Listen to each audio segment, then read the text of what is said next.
obvious that today that I officially have retired. It's a gut feel, something that I really believe is right.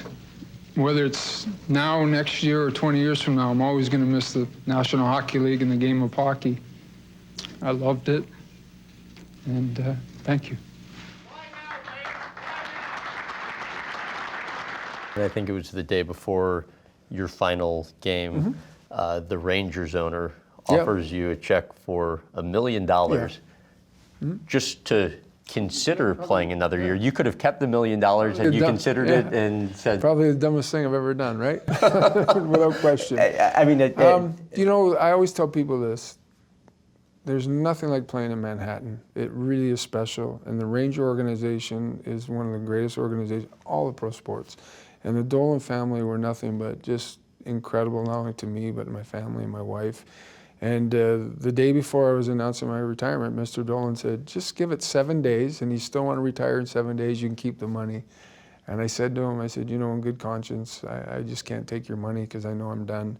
But that's how classy their organization was. They were just, I can't say enough good things about him personally and about that organization. At any point since you've retired, has the thought of coming back crossed your mind? Never. Geez, I think one time, about 2 or 3 years after I was retired, I was training at this fitness institute in Phoenix.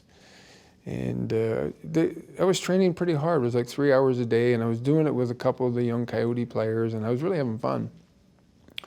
And I remember it was about 4 weeks into it. And I do remember after the second day, I was so sore, I had to get a massage for 2 hours because my body was so sore from not having done it for like 2 or 3 years. And I started getting phone calls from some Canadian media friends like, hey, what are you doing? And I said, trust me, I am not coming back. That's not part of the plan. I'm just doing this for fun. I'm doing it to get in shape. I'm really enjoying myself. I'm 42 years old. That's not the recipe for a comeback in this day and age. So I never crossed my mind to come back. Although I would tell you, people say to me, do you miss it? And I say, absolutely. I wish I could still play.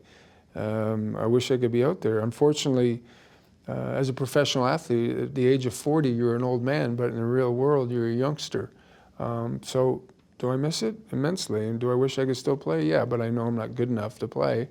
And so for me, periodically, whether it's once or twice a year, I'll play. But to play just every day in old-timer games, that's not for me. When you retired from hockey as player and even later as an owner and coach, you were still, by all standards, a young man.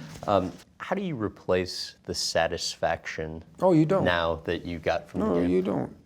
I tell people this all the time. There's no way to replace the high and the excitement and enthusiasm I had as a professional hockey player. That's, without question, not replaceable. So you can't even try to, and if you try to, you're in trouble. The closest thing you can get to is you, like my mom and dad, you live your life through your kids. You know, whatever your kids are doing, you pull for them and you support them and you pray for them and you want them to succeed, and that's your high and that's your excitement and that's your enthusiasm. So that's kind of how you look for your vice, but nothing replaces the thrill of playing hockey.